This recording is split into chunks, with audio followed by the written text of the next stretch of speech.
बात कि भारत की न्याय पद्धति का नाश हो जाएगा तो भारतीय समाज टूट जाएगा, ऐसे ही मैकॉले एक बात और कहता था।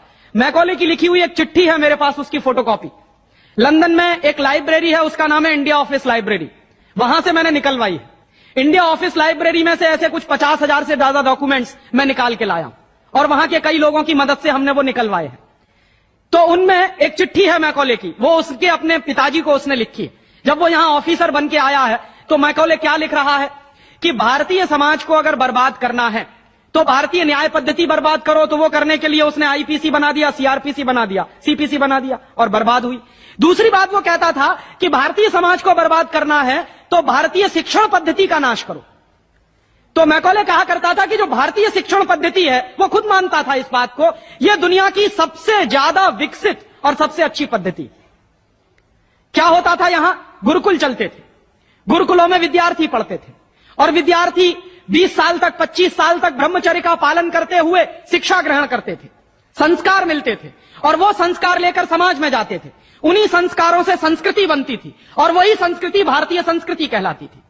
ऋषि थे, मुनि थे, बड़े बड़े ज्ञानी थे, महात्मा थे, वो गुरुकुलों को चलाया करते थे और सारे के सारे गुरुकुल जो चला करते थे उनमें वेदों का अध्ययन, पुराणों का अध्ययन, उपनिषदों का अध्ययन, जो भारतीय ज्ञान है, जो भारतीय मनीषा है, उन्हीं सबका अध्ययन संस्कृत के माध्यम से कराया जाता था। मैकॉले ने क्या किया कि गुरुकुलों का नाश अगर करना है तो उसने एक कानून बनाया। क्या कानून बनाया? संस्कृत में जितने विद्यालय इस देश में चलते थे हिंदुस्तान में अंग्रेजों के जमाने में, उन सबको उसने इल्लीगल घोषित किया, गैर कानूनी।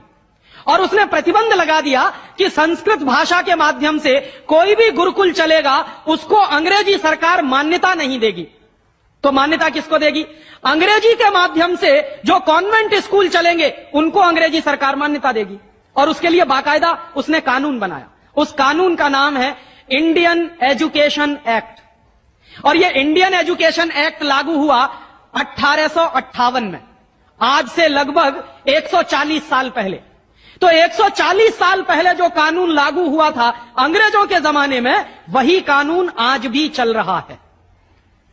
उस कानून के आधार पर मैकॉले ने क्या किया? संस्कृत के माध्यम से चलने वाले गुरुकुलों को बर्बाद कर दिया, कानून बना के उनको बंद करा दिया। जो उनमें अध्यापक होते थे, गुरु होते थे, उनको मार पीट कर अंग्रेजी सरकार जेल में बंद करती थी। जो विद्यार्थी अध्ययन के लिए जाते थे उनको रोक दिया जाता था, उनका अध्ययन ना होने पाए उसके लिए समस्याएं खड़ी की जाती थी। और दूसरी तरफ कॉन्वेंट स्कूल चालू कर दिए और उसमें अंग्रेजी के माध्यम से शिक्षण देना शुरू किया। एक दिन उसने अपने बाप को चिट्ठी लिखी और इस चिट्ठी में उसने ये लिखा कि मैंने हिंदुस्तान में एक ऐसी शिक्षण पद्धति पैदा कर दी है जिसमें अगर हिंदुस्तानी विद्यार्थी पढ़ेंगे तो पढ़कर निकलने के बाद वो शरीर से हिंदुस्तानी होंगे, दिमाग से सब अंग्रेज हो जाएंगे। वो देख रहे हैं, अभी देख रहे हैं। तो शरीर से हिंदुस्तानी और दिमाग से अंग्रेज। तो मैकॉले दूसरी बात लिख रहा है उस चिट्ठी में कि जब वो शरीर से हिंदुस्तानी और दिमाग से अंग्रेज हो जाएंगे तो अंग्रेजों के हिसाब से सारे काम करेंगे। और वो विद्यार्थी जब कॉन्वेंट स्कूल में से निकलेंगे तो सबसे ज्यादा गालियां भारतीय संस्कृति को देंगे, सबसे ज्यादा गालियां अपने मां बाप को देंगे। कैसे? मॉम और डैड कह के। डैड माने होता है मरा हुआ और मम्मी माने होता है शव।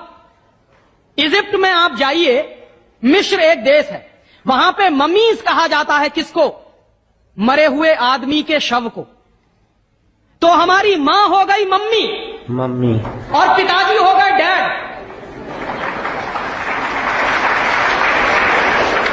आया कहां से ये? मैकॉले ने डाल दिया हमारे दिमाग में।